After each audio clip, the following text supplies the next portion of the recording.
रहमान गुर्बत की वजह से अगर अकीका नहीं किया तो ये याद रखें, ज़िंदगी के किसी मोड़ पर अल्लाह आपको तौफीक देता है, माल देता है तो आप अकीका कर सकते हैं। अकीका वाजिब नहीं है, सुन्नत मौक़ता है, यानी बहुत ज़्यादा इसकी ताकीद है। और बच्चा और बच्ची को बीमारियों से, परेशानियों से हकीका जो है वो महफूज रखता है। और 7वें दिन सुन्नत है और ज़िंदगी के किसी मोड़ पर भी आप कर सकते हैं।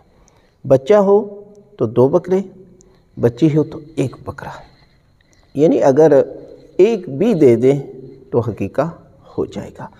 और इसलिए जो है वो एक बेहतरीन मौका भी होता है कि आप जिस बच्चे का या बच्ची का अकीका करना चाहते हैं, आप उसके लिए जो है वो कुर्बानी दे दें, तो कुर्बानी भी हो जाएगी और दूसरा अकीका भी हो जाएगा। लेकिन ये याद रखें, जिस तरह कुर्बानी में 7 या 700 लोग जो है वो शामिल हो सकते हैं, लेकिन हकीके में दूसरे अफराद मसलन 5 बच्चों का अकीका करना चाहते हैं तो ऐसा नहीं हो सकता।